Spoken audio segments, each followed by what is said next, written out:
Good morning, students. I welcome you all in online study classes of Sky International School. Students, in last chapter I explained you the rural livelihoods, मतलब गांव के लोगों का जो जीवन यापन करना है उसके लिए वो कौन सा मतलब व्यवसाय करते हैं. And today I am going to explain you the last lesson of civics, lesson number 8, urban livelihood. Urban मतलब जो शहरी क्षेत्र है वहाँ पे लोग कौन सा व्यवसाय करते हैं, कौन सा ऑक्यूपेशन है उनका जिससे वो अपना जीवन यापन करते हैं. Okay students, for that all of you open page number 233 in your SST book. Take pencils in your hand and let's start with me. Okay, lesson number 8, urban livelihood. Urban livelihood मतलब वही आपका शहर का जो व्यवसाय है जिससे वो अपना जीवन यापन करते हैं, शहरी क्षेत्र. यहाँ पे केस स्टडी दी है हमेशा की तरह से. मैं फिर आपको ये जो केस स्टडी है वो पढ़ने के लिए दे रही हूँ कि आप इसको खुद पढ़िएगा. ठीक है, अगर आप खुद पढ़ते हैं तो आप थोड़ा सा बुक भी खोलते हैं और आपको बहुत सी चीज़ें समझ में आती हैं. ठीक है, और ये बिल्कुल सिंपल स्टोरीज होती है इसलिए मैं आपको दे देती हूँ कि आप खुद बैठ के इसको जो है वो सेल्फ स्टडी करेंगे.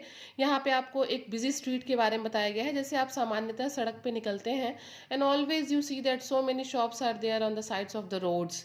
So many vendors are there, fruit market, vegetable market, other small shops are there.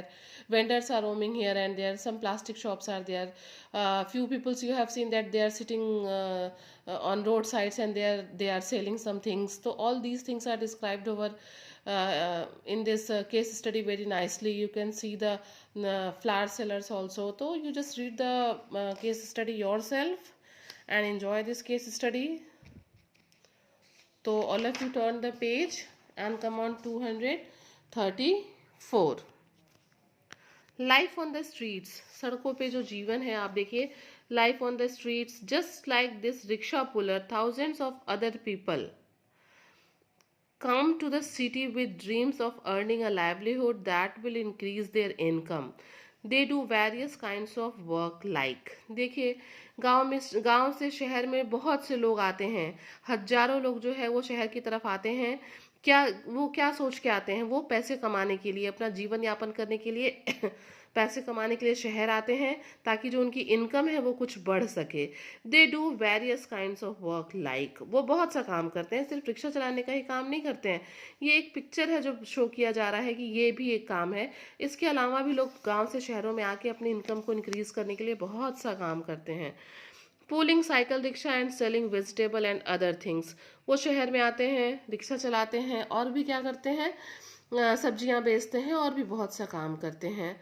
They may also work with plumbers, electricians, tailors or any other skilled or semi-skilled artisan and learn the job. क्या होता है, गांव से लोग आते हैं शहर में, वो प्लम्बर, इलेक्ट्रिशियन, टेलर्स का काम करते हैं, या फिर इनके अलावा भी जो और भी लोग हैं जो दूसरे कौशलों से एकदम प्रशिक्षित हैं उनके साथ, या जो सेमी स्किल्ड हैं वो भी उनके साथ जो है मिलके काम सीखते भी हैं, और अगर वो काम सीखे हुए हैं तो काम को करते हैं.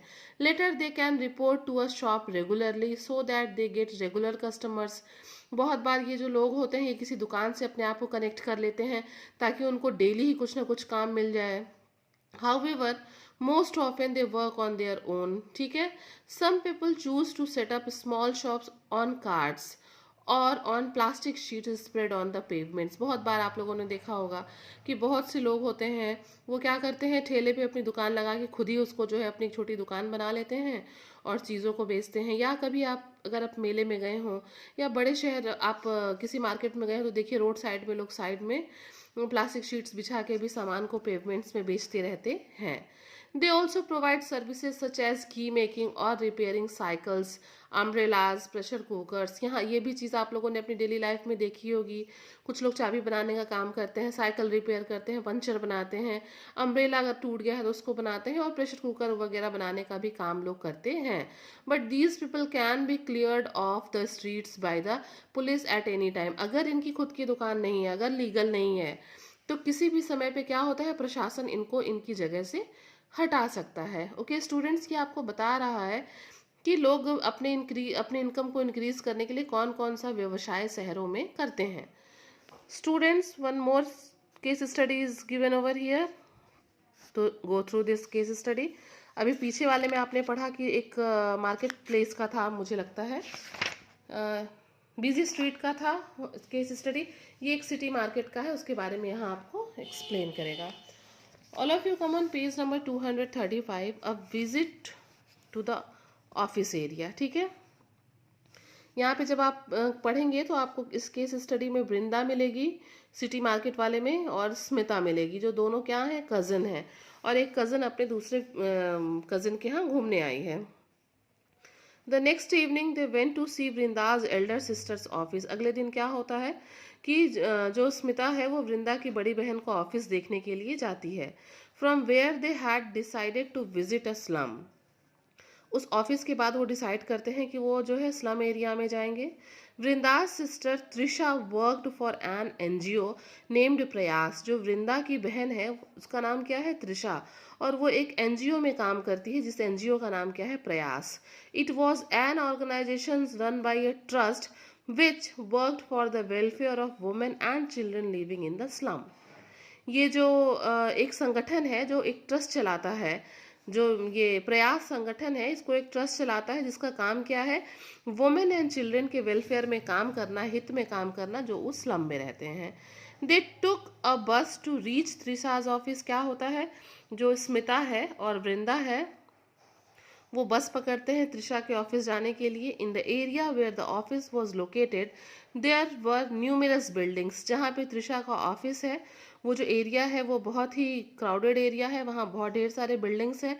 टॉल एंड मीडियम साइज, बहुत बड़े बिल्डिंग्स भी हैं, लंबे लंबे, और कुछ मीडियम साइज के भी हैं। There were banks, offices of insurance companies, software giants and airline offices. मतलब ये सारी ऑफिसेज वहाँ पे है, वहाँ पे बैंक भी है, इंश्योरेंस कंपनीज भी है, सॉफ्टवेयर जेंट्स भी हैं, और एयरलाइंस की ऑफिसेज भी हैं।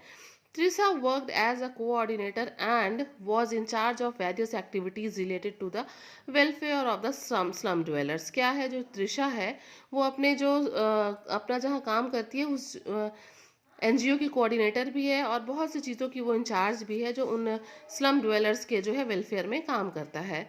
The NGO paid her a regular salary as she was a permanent employ.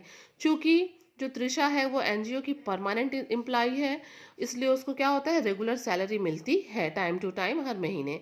She also got a variety of benefits such as provident fund, pension, medical facilities, house rent allowance and holiday and leave। क्या है, चूंकि वो permanent employ है अपने NGO की, इसलिए उसको बहुत सी बेनिफिट सैलरी के अलावा भी मिलती हैं। उसको पीएफ मिलता है, उसको पेंशन मिलेगा नौकरी के बाद, उसको मेडिकल फैसिलिटीज़, अगर वो बीमार है तो उसकी दवा का सारा खर्च मिलेगा।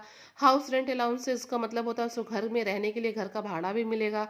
एंड हॉलीडेज एंड लीव, अगर उसको छुट्टियां चाहिए तो उसको क्या होता है, बिना किसी डिडक्शन के, बिना कोई पैसे कटे उसको छुट्टियां भी मिलेंगी। आइए अब हम देखते हैं कि स्मॉल स्केल जॉब्स क्या होता है students. There are a number of small factories in cities where many people are employed. अगर आपने देखा होगा तो शहरों में बहुत छोटी छोटी फैक्ट्रियां होती हैं जहाँ पे बहुत से लोग काम करते हैं। There are tailoring units, factories producing electrical parts, embroideries, factories working for an export houses. उन फैक्ट्रीज में क्या होता है, कुछ टेलरिंग का काम होता है, सिलाई करके चीज़ें बनाई जाती हैं, इलेक्ट्रिक पार्ट्स बनाए जाते हैं, कुछ कढ़ाइयाँ वगैरह होती हैं, और कुछ चीज़ें वहाँ पे जो है इन चीज़ों को वो क्या करते हैं, एक्सपोर्ट करते हैं अलग अलग जगहों पे, अलग अलग दुकानों में। These are not big offices. यहाँ पे कोई बड़ी ऑफिस नहीं होता है। Hence the workers do not get benefit such as medical facilities and house rent allowances. तो यहाँ पे जो काम करने वाले लोग होते हैं उनको कोई मेडिकल फैसिलिटीज या कोई इस तरह की सुविधाएं, अन्य सुविधाएं नहीं मिलती हैं। सिर्फ वो डेली वेजेस पे काम करते हैं और उनको पैसे मिलते हैं। They generally work for 7 to 8 hours per day. जो वहाँ पे जो वर्कर्स हैं वो रोज प्रतिदिन 7 से 8 घंटे काम करते हैं। When there is heavy workload, the employees work for extra hours and get overtime payment। क्या होता है, अगर एक्स्ट्रा काम होता है तो वो एक्स्ट्रा जो है वो पार्ट टाइम करते हैं और उनको उसके लिए ओवर टाइम पेमेंट किया जाता है। But they don't have any other facilities like PF, like pension, like house allowances और medical facilities। Okay students, now come on the next heading, permanent and the temporary job। Now I will explain you what is the difference between the permanent and the temporary jobs। Trisha and many others who work in large companies, banks and schools have permanent jobs. They enjoy many benefits like this. Trisha जो है वो एक बहुत बड़ी company में काम करती है, या वे लोग जो बैंक में काम करते हैं, स्कूल में काम करते हैं, तो इनके काम को हम परमानेंट जॉब कहते हैं, और वो अपने सैलरी के अलावा बहुत से बेनिफिट्स को उठाते हैं। अब देखिए उनके बेनिफिट्स क्या है। दे गेट रेगुलर सैलरी, उनको जो है रेगुलर सैलरी मिलती है। Their salary is not deducted if they fall ill or take leave for a long duration. देखिए उनकी सैलरी में कोई कटौती नहीं होती है अगर वो बीमार हैं या वो छुट्टी पे हैं। अगर उन्होंने छुट्टियां बचा रखी हैं तो वो बीमार हैं और छुट्टी लेते हैं तो उसका कोई भी पैसा नहीं कटता है। They get other perks in terms of monetary benefits or service provident services provided to them, उनको और भी जो अलग सुविधाएं हैं वो भी मिलती हैं।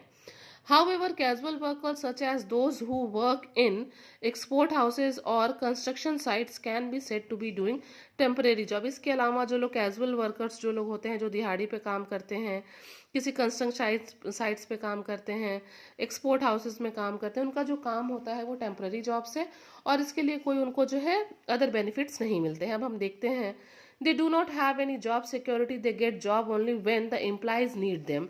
उनको जो है कोई जॉब सिक्योरिटी नहीं है, जब एम्प्लॉयर को जो है काम की ज़रूरत होती है तो वो उनको रखता है।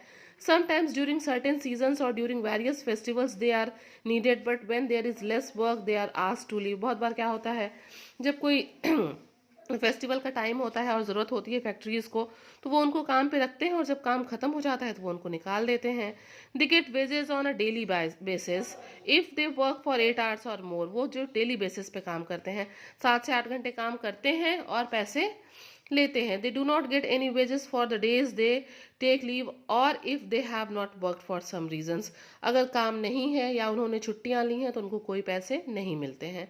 Domestic help such as ayahs and housemates are paid on a monthly basis and their jobs also can be taken away by the employer anytime they wish। क्या होता है, जो घर में जो महिलाएं काम करती हैं, आया हाउसमेट्स काम करती हैं, इनका भी जो काम है वो टेम्पररी जॉब है, ये मंथली बेसिस पे है, महीने में एक बार इनको पैसा मिलता है, लेकिन जो इनका एम्प्लॉयर है वो कभी भी इनको अपने काम से निकाल सकता है। दे आर पेड मर्ग salaries and have no benefit such as provident fund and pension for their future. इनको भी कोई प्रोविडेंट फंड या पेंशन वगैरह अपने भविष्य के लिए नहीं मिलता है।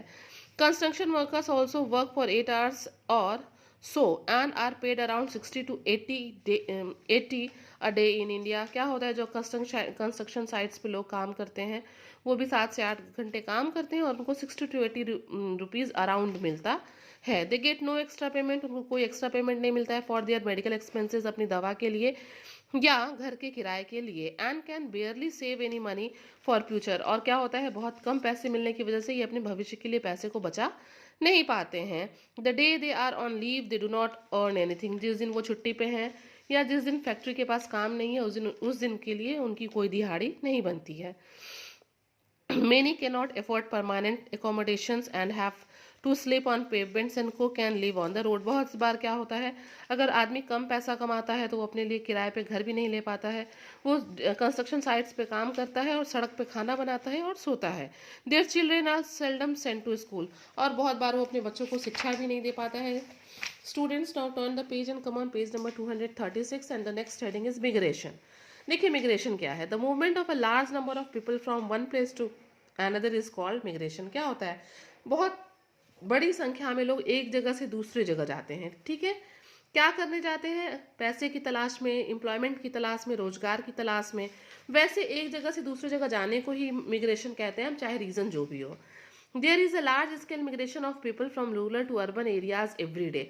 अगर आप सुबह उठिए तो देखिए आपको बहुत रोज जो है सैकड़ों लोग गांव से निकल के शहर की तरफ जाते हुए दिखते हैं। People from the villages are forced to migrate to cities in search of work because of debts और loans, crop failure और floods। क्या होता है, लोग गांव से जो है शहरों में काम की तलाश में जाते हैं क्योंकि वो लोन से, डेब्ट से, कर्ज से दबे हुए हैं, उनकी फसल अच्छी नहीं हुई है, बाढ़ में डूब गई है या सूखा पड़ गया है। In big metros such as Delhi, Mumbai, every day there is a huge influx of people drawn by the varied employment opportunity in the city. आपने देखा होगा अक्सर लोग जो है यहाँ वहाँ नौकरी करने के लिए जाते हैं। मुंबई में भी पूरे देश से लोग आते हैं अपने एम्प्लॉयमेंट के लिए, काम के लिए। ठीक है, अब देखिए, जब सारे लोग जो है मिग्रेट करते हैं, गांव से निकल निकल के शहरों में नौकरी करने जाते हैं, तो उसका क्या प्रभाव पड़ता है? What is the effect of migration on the cities? Migration of rural people to urban areas puts heavy pressure on the resources of the cities like water, electricity and housing. क्या होता है, जो शहर है वहाँ पे जो है बिजली, पानी, हाउसिंग, ये जो सारी फैसिलिटीज़ है, जब गांव के लोग भी जाते हैं और पॉपुलेशन बढ़ जाती है, तो इन सब चीज़ों पे जो है उसका प्रभाव पड़ता है, बहुत हैवी प्रेशर पड़ता है। The migrants mostly are too poor to rent permanent houses. ये जो मिग्रेशन करके लोग आते हैं, ये लोग बहुत गरीब होते हैं, इनके लिए मकान जो है किराए पे लेना संभव नहीं हो पाता है या कम संभव होता है। This setup scanty settlement called slums. बहुत बार ये झुग्गी झोपड़ियों में रहते हैं, यहाँ वहाँ, ठीक है। Dharavi in Mumbai is one of the largest slum in Asia. You students, you all can underline this, that Dharavi is the largest slum in Asia, not in India. Largest slum in Asia. Slums are a major burden on the city resources. They illegally use electricity and drinking water supply. क्या होता है, जो slums है ये cities resources के लिए बहुत बड़ा बर्डन है। यहाँ पे जो लोग रहते हैं वो बहुत ही इलीगल तरीके से बिजली और पानी का उपयोग करते हैं। Living condition in the slum become very unhygienic and they are prone to diseases. क्या होता है, उनका जो जीने का तरीका है, खाने पीने उठने बैठने का, ये बहुत ही अनहाइजेनिक है, जिससे क्या होता है, बहुत सी बीमारियां फैलती हैं। At times the slum emerges as centre of crime and criminals. क्या होता है, ये जो स्लम में रहने वाले लोग हैं झुग्गी झोपड़ियों में, ये अपनी ज़रूरतों को पूरा नहीं कर पाते, तो ये क्या करते हैं, ये क्राइम करते हैं अपनी ज़रूरतों को पूरा करने के लिए। और बहुत बार जो ये स्लम होता है, झुग्गी झोपड़ियाँ होती हैं, ये सेंटर ऑफ क्राइम्स हो जाती हैं। Many NGOs have taken up the responsibility of educating slum children by offering them free education and engaging them in cultural activities. बहुत बार जो देश में हमारी कई नॉन गवर्नमेंटल ऑर्गेनाइजेशंस हैं, इन्होंने आगे बढ़ के जो है इन स्लम्स का हेल्प किया है। यहाँ के बच्चों को, यहाँ के लोगों को नशा छुड़ाने के लिए और उनको एजुकेट करने के लिए बहुत से प्रोग्राम चलाए हैं, ताकि ये भी जो है जीवन में आगे बढ़ सके और अदर कल्चरल एक्टिविटीज़ में पार्ट ले सकें। Okay students, the chapter is over and today I have given you homework.